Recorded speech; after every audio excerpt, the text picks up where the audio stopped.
गुलाबों की दुनिया में कैद राजकुमारी का राज्य पार्ट 2। जब सारी दुनिया ने राजकुमारी नेरिसा को गुलाबों की रानी माना और अंधकार पर प्रकाश की जीत हुई, तब सब कुछ शांत हो गया। या शायद शांति सिर्फ एक भ्रम था। एक सुबह जब हवाओं में गुलाबों की भीनी खुशबू थी, नेरिसा ने बाग के कोने में एक सुनहरे रंग का गुलाब खिलते देखा, चमकता हुआ, जादुई और अजनबी। उसकी छुअन से ही एक नई कहानी जाग उठी, एक ऐसा रहस्य जो गुलाबों की जड़ों से भी गहरा था। नेरिसा अब एक शानदार रानी बन चुकी थी। उसके चेहरे पर आत्मविश्वास था, लेकिन आंखों में अब भी कई सवाल छिपे थे। हर सुबह वह बाग में जाती, जहां गुलाबों की 100 से भी ज्यादा प्रजातियां थीं, पर आज की सुबह कुछ अलग थी। हवा में एक अनजानी घबराहट थी, और तभी उसकी नजर पड़ी उस इकलौते सुनहरे गुलाब पर। वह न ज्यादा बड़ा था, न ज्यादा चमकीला, लेकिन उसकी चमक आंखों में सीधा उतरती थी, जैसे वो कोई संदेश देना चाहता हो। नेरिसा ने जैसे ही उस गुलाब को छुआ, एक धीमी सी फुसफुसाहट हवा में गूंजी। मुझे ढूंढो उस दुनिया में जहां यादें भी बोलती हैं। नेरिसा चौंक गई। क्या ये उसकी कल्पना थी या कोई जादुई संदेश? वह उसी समय राजकुमार यानी गुलाबों के महाराज के पास गई। उन्होंने कहा, सुनहरे गुलाब की कथा बहुत पुरानी है नेरिसा। इसे यादों की भूमि से जोड़ा गया है। वह एक गुप्त लोक है जहां गुलाब हमारी भूली बिसरी यादों को जीवित करते हैं। नेरिसा ने बिना देर किए अपनी जादुई तलवार, गुलाब का ताज और गुलाबी शक्ति की अंगूठी ली। उसके साथ थी उसकी प्यारी दोस्त लिली, जो अब एक जादुई नाइट बन चुकी थी।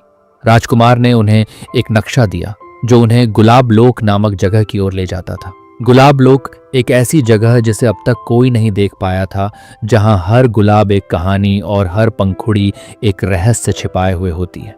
नेरिसा और लिली जैसे ही गुलाब लोक के मार्ग में दाखिल हुईं, वे एक घने रहस्यमयी जंगल में पहुंची। यहाँ गुलाबों की बेलें आकाश तक उठी थीं और हर झाड़ी फुसफुसा रही थी। तभी एक बेल ने लिली के चारों ओर लिपटने की कोशिश की। नेरिसा ने झटपट अपनी तलवार निकाली और उसे काट दिया। यह जंगल जिंदा है, लिली बोली, और ये हमें आगे नहीं बढ़ने देना चाहता। लेकिन नेरिसा रुकने वाली नहीं थी। उसकी आंखों में जिद थी और दिल में एक सवाल, इस सुनहरे गुलाब का मतलब क्या है और कौन भेज रहा है ये संकेत? अचानक जंगल से बाहर निकलकर वे एक पत्थर की गुफा में पहुंची। वहां दीवारों पर हजारों गुलाबों की परछाइयां थीं और हर परछाई एक अलग रंग में चमक रही थी। गुफा के अंत में था एक दिया, जिसकी लौ में एक गुलाब नाच रहा था, सुनहरा गुलाब। जैसे ही नेरिसा उसके पास पहुंची, एक छाया प्रकट हुई। नेरिसा, क्या तुम सच में अपनी भूलों का सामना करने को तैयार हो? उस छाया की आवाज न तो डरावनी थी न शांत, वह सिर्फ सच जैसी थी। गुफा की दीवारें अब आईनों में बदलने लगीं और हर आईना एक दृश्य दिखा रहा था, नेरिसा के बचपन की एक भूली बिसरी याद। वो दिन जब उसने एक गुलाब तोड़ा और जंगल में हलचल मच गई थी। वो पल जब उसने अपनी माँ की दी गई चाबी खो दी थी, जो शायद इस रहस्य का हिस्सा थी। नेरिसा का दिल कांपने लगा। क्या यही मेरी परीक्षा है, मेरे ही अतीत की गलतियां? और तभी वह सुनहरा गुलाब फिर से चमका। अगर तुम जवाब चाहती हो तो तुम्हें अपनी सबसे बड़ी याद कुर्बान करनी होगी। कौन सी याद? नेरिसा के होंठ कांप उठे और जवाब आया, जिसमें तुम्हारे दिल की सबसे प्यारी हंसी थी। यह सुनते ही नेरिसा की आंखों में आंसू आ गए। वह जान गई, उसे वह दिन भुलाना पड़ेगा जब पहली बार उसने अपनी माँ की गोद में सिर रखा था। क्या वह यह कर पाएगी? नेरिसा अब एक कठिन मोड़ पर थी। क्या वह अपनी सबसे प्यारी याद को खोकर सच्चाई जानने की हिम्मत रखती है? क्या सुनहरे गुलाब की शक्ति उसे गुलाब लोक की सच्चाई तक पहुंचाएगी? और वह कौन है जो छाया बनकर उसे यह सब दिखा रहा है? गुफा के भीतर समय जैसे थम गया था। चारों ओर दीवारों पर चमकते आईने अब मंद होने लगे थे। नेरिसा की सांसें भारी थीं, उसकी आंखों में आंसू थे, पर हिम्मत भी। अगर मैं उस याद को खो दूं, क्या मैं माँ को वैसे ही याद रख पाऊंगी? छाया ने धीरे से कहा, यादें सिर्फ छवियां नहीं होती, वे भावनाओं से जुड़ी होती हैं। यदि भाव सच्चा है तो वो हमेशा रहेगा। नेरिसा ने गहरी सांस ली और सुनहरे गुलाब को अपने दिल से लगाया। एक पल में गुलाब की पंखुड़ियां हवा में बिखर गईं और उसकी आंखों के सामने वह प्यारी याद, माँ की गोद, उनकी मुस्कान, एक सुनहरी धुंध में बदल गई। बलिदान के साथ ही दीवारों में एक दरार सी आई और एक जादुई द्वार खुला। द्वार के पीछे था एक दृश्य, एक पूरी की पूरी गुलाबों की नगरी, जहां पेड़ गुलाबों से बने थे और नदियां गुलाब की खुशबू से बह रही थी। ये है गुलाब लोक, लिली ने आश्चर्य से कहा। पर एक पहरेदार सा गुलाब उनके रास्ते में आ खड़ा हुआ। तुमने द्वार तो खोल लिया, पर भीतर प्रवेश करने के लिए एक और उत्तर देना होगा। गुलाब ने कहा। कौन है गुलाब लोक की रानी? नेरिसा ने अपनी जेब से एक पुराना कागज निकाला, वो पत्र जो उसकी माँ ने वर्षों पहले दिया था लेकिन जो कभी खोला नहीं गया था। कांपते हाथों से उसने पत्र खोला। प्रिय नेरिसा, अगर कभी गुलाब लोक तुम्हें पुकारे तो जान लेना कि वहां मैं कभी रानी थी और मेरी आत्मा आज भी वहां की आखिरी पंखुड़ी में बसी है। नेरिसा की आंखों से आंसू बह निकले। मेरी माँ गुलाब लोक की रानी थी। पत्र में लिखा था, एक समय था जब गुलाब लोक और हमारी दुनिया जुड़े थे, पर अंधकार ने गुलाब लोक को निगल लिया। मैंने अपनी शक्ति से द्वार बंद किया, पर मेरी आत्मा वहीं रह गई। अगर तुम इस लोक तक पहुंचो तो मुझे मुक्त करना और गुलाब लोक को फिर से जीवित करना। गुलाब पहरेदार ने सिर झुकाया। अब तुम अंदर जा सकती हो, रानी की संतान। जैसे ही नेरिसा और लिली गुलाब लोक में दाखिल हुई, उन्हें लगा मानो वे सपनों की दुनिया में आ गई हों। हवा में गुलाबों की नर्म सुगंध थी और धरती चमकीली थी। हर गुलाब कुछ कह रहा था। स्वागत है नेरिसा, रानी की उत्तराधिकारी आई है। पर तभी एक गुलाब ने कान में फुसफुसाया, पर खतरा अब भी जीवित है। गुलाब लोक के एक कोने से काली धुंध उठने लगी। वहां खड़ी थी एक स्त्री, धुएं सी बनी, आंखें काली और स्वर कांपता हुआ। नेरिसा, तुम्हारी माँ ने मुझे यहाँ कैद किया था, अब मैं आजाद होना चाहती हूँ। तुम कौन हो? नेरिसा ने साहस से पूछा। मैं वो हूं जिसे गुलाबों ने भुला दिया, लेकिन जो गुलाब लोक की पहली रानी थी और जो अब उसे वापस चाहती है। कौन है यह पहली रानी? क्या नेरिसा अपनी माँ की आत्मा को मुक्त कर पाएगी? और क्या गुलाब लोक फिर से अंधकार में डूबने वाला है? गुलाब लोक में एक जमाने की शांति अब तनाव और बेचैनी में बदल चुकी थी। नेरिसा अपनी माँ की आत्मा को मुक्त करने आई थी, लेकिन अब सामने खड़ी थी वो औरत, प्रथम रानी, जो खुद को गुलाब लोक की सच्ची वारिस कहती थी। तुम मेरी माँ की दुश्मन हो? नेरिसा ने पूछा। वो रहस्यमय स्त्री मुस्कुराई। नहीं, मैं तुम्हारी माँ की छाया हूं, उसकी वही भावना जिसे उसने त्याग दिया था, उसकी महत्वाकांक्षा। लिली फुसफुसाई। इसका मतलब तुम्हारी माँ ने जब गुलाब लोक को बचाया तो उसने अपने अंदर की अंधकारमयी भावना को अलग कर दिया। नेरिसा की आंखें चौड़ी हो गईं और वो छाया गुलाबों के बीच पलती रही। अब सामने थी गुलाब लोक की छाया रानी, जो गुलाबों को धीरे धीरे काले गुलाब में बदल रही थी। अब मैं संपूर्ण बनना चाहती हूँ, उसने कहा, और तुम्हारी आत्मा मेरा नया शरीर होगी। नेरिसा ने अपनी माँ की पुरानी अंगूठी को छुआ, एक गुलाबी पत्थर जिसमें गुलाब लोक की सच्ची रानी की शक्ति थी। तुम बल से नहीं, प्यार से जुड़ी हो। मैं तुम्हें डर से नहीं जीतूंगी, बल्कि माफी से। उसने अंगूठी को हवा में उठाया और गुलाबों से कहा, मेरी माँ की आत्मा में जो अच्छाई थी वही तुम्हें बनाए रख सकती है। उसकी छाया अब तुम्हारी नहीं।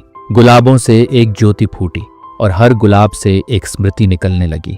माँ की हंसी, उसकी करुणा, उसकी त्याग भावना। छाया रानी ने चिल्लाते हुए कहा, नहीं, ये यादें मेरी नहीं। पर उसकी छाया रूपी आकृति अब पिघलने लगी। गुलाबों की ज्योति ने उसे घेर लिया।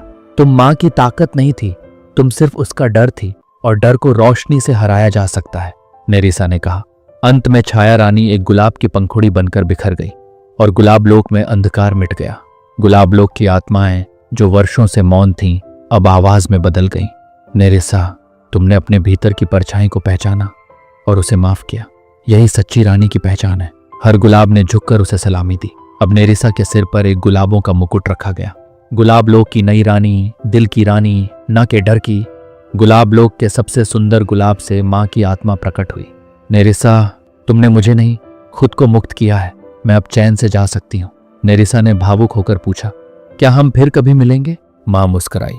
हर गुलाब की खुशबू में, हर धड़कन में मैं तुम्हारे पास रहूंगी। गुलाब लोक अब फिर से खिल गया है, पर एक कोना अब भी खाली है, जहां सफेद गुलाब कभी नहीं होगा। नेरिसा अब गुलाब लोक की रानी बन चुकी थी। हर दिन गुलाबों की खुशबू हवाओं में तैरती और फूलों की आवाजें गीतों में बदल जाती, लेकिन एक कोना, उत्तर की घाटी, अब भी मौन थी। वहां की जमीन बंजर थी।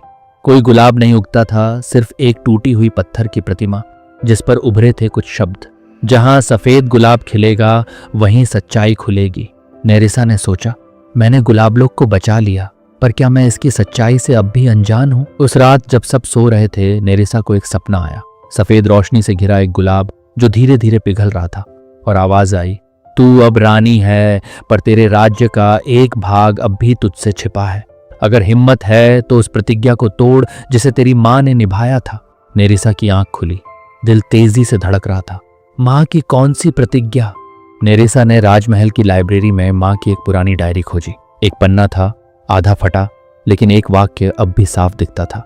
मैंने सफेद गुलाब को सील कर दिया ताकि बाकी शब्द गायब थे। पर नेरिसा को इतना पता था कि उस सफेद गुलाब को बंद किया गया था। सवाल यह था, क्यों? नेरिसा और लिली एक रात उत्तर की घाटी पहुंचे। प्रतिमा के नीचे मिट्टी में खुदाई की तो एक छुपा हुआ दरवाजा निकला, सफेद पत्थर का। नेरिसा ने माँ की अंगूठी उस दरवाजे पर रखी और दरवाजा धीरे धीरे खुल गया। अंदर थी एक अजीब गुफा, बिल्कुल सफेद लेकिन एकदम शांत। दीवारों पर पुराने चित्र और एक कांच के अंदर बंद सफेद गुलाब। गुलाब के पास लिखा था, जिसे छू लिया वो जान जाएगा वो सच्चाई जो दिल तोड़ सकती है। नेरिसा ने कांपते हाथों से गुलाब को छुआ और उसकी आंखों के सामने आई वो स्मृतियां जो उसने कभी देखी ही नहीं थी। एक छोटी बच्ची, वो खुद, और एक और औरत, माँ जैसी पर अलग। फिर आवाज आई, तू सिर्फ एक रानी की बेटी नहीं, तू 2 राजघरानों की आखिरी आशा थी। तेरी माँ ने तुझे गोद लिया और तुझे तेरे अतीत से बचाया। इस सफेद गुलाब में वो सच छुपा था जिसे उसने दुनिया से छिपा दिया। नेरिसा फूट फूट कर रोने लगी। माँ, मेरी सगी माँ नहीं थी। पर तभी उसकी माँ की आत्मा फिर प्रकट हुई। नेरिसा, मैंने तुझे जन्म नहीं दिया, पर मैं ही तुझे अपना मानती थी। मैंने तेरे लिए अपना सब कुछ छोड़ दिया, नेरिसा ने रोते हुए कहा। और तूने मेरे अतीत से मुझे बचाया क्योंकि तू मुझे खोना नहीं चाहती थी। आत्मा मुस्कुराई। मैं तुझे खोती नहीं, तुझे पाती थी। अब तू जानती है कि तू कौन है और यही तेरी असली ताकत है। नेरिसा के आंसुओं से कांच टूट गया और सफेद गुलाब पहली बार पूरी तरह खिल गया, शांति, सच्चाई और स्वीकार का प्रतीक बनकर। उत्तर की घाटी अब पहली बार महकी एक नई शुरुआत की तरह। क्या नेरिसा अब गुलाब लोक को उसका पूरा रूप दे पाएगी? क्या उसका भविष्य अतीत से भी उज्जवल होगा? सफेद गुलाब के खिलते ही गुलाब लोक की वो घाटियां जो सदियों से बंजर थीं, अब जीवन से भर उठीं। वहां अब गुलाब उगते थे, हर रंग के, हर भाव के, लेकिन सबसे खास वो सफेद गुलाब था जो सच्चाई का प्रतीक बन गया। नेरिसा खड़ी थी उस घाटी में जहां कभी रहस्य और मौन छाया था। अब वहां बच्चों की हंसी और फूलों की सरसराहट सुनाई देती थी। राजमहल में सभा बुलाई गई। सब दरबारी, संरक्षक और गुलाब लोक के निवासी वहां इकट्ठा थे। नेरिसा ने मंच पर आकर कहा, मैं अब आपकी रानी नहीं, आपकी साथी हूं। आज से गुलाब लोक कोई रहस्य नहीं रहेगा। यहाँ हर सच स्वीकार किया जाएगा, चाहे वो दर्द से भरा हो या आशा से। सभा मौन थी। फिर तालियों की गूंज उठी। वो गूंज नहीं, एक विश्वास था। पर कहानी यहीं खत्म नहीं हुई। उस रात नेरिसा को माँ के कमरे में एक और वस्तु मिली, एक छोटा सा गुलाबी पत्र। लिखा था, प्यारी बेटी, मैं जानती थी एक दिन तू सच्चाई जान जाएगी, पर मैं डरती नहीं थी क्योंकि मुझे तेरी आत्मा पर भरोसा था। सच्चा प्रेम जन्म से नहीं, समर्पण से होता है। मैं तुझे जन्म न दे सकी, पर तुझसे प्रेम करने का सौभाग्य मुझे ही मिला। तेरी माँ इलेना। नेरिसा ने वह पत्र सीने से लगा लिया।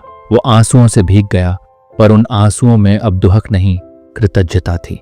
1 महीना बाद गुलाब लोक का नया पर्व मनाया गया, सफेद गुलाब दिवस, जहां हर नागरिक एक गुलाब लगाता और एक कसम खाता। हम अपने डर से नहीं, अपने प्रेम से जिएंगे।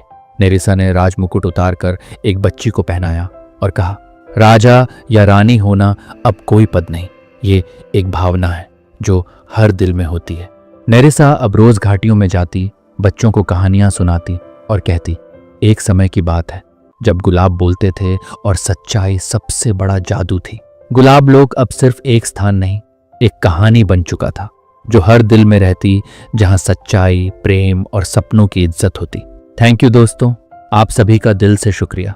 मुझे बेहद खुशी हुई आप सभी को इस कहानी का हिस्सा बनते और साथ निभाते हुए देखकर। आपका प्यार, सहयोग और समय मेरे लिए बहुत कीमती है। अगर आपको ये कहानी पसंद आई हो तो प्लीज़ चैनल को सब्सक्राइब करना ना भूलें और इस वीडियो को अपने दोस्तों और परिवार के साथ ज़रूर शेयर करें ताकि ये जादुई और भावनात्मक कहानियाँ हर दिल तक पहुँच सकें। आपका साथ ही मेरी सबसे बड़ी ताकत है। अगर आपने इस कहानी का पार्ट 1 नहीं देखा है तो अभी देखिए, स्क्रीन पर पार्ट 1 और साथ में और भी मज़ेदार कहानियाँ हैं। आगे भी ऐसी ही सुंदर, रहस्यमयी और दिल छू जाने वाली कहानियों के लिए जुड़े रहिए हमारे चैनल के साथ। प्यार और जादू बना रहे हमेशा। फिर मिलेंगे दोस्तों एक नई कहानी और कुछ नए मॉरल्स के साथ। तब तक के लिए बाय।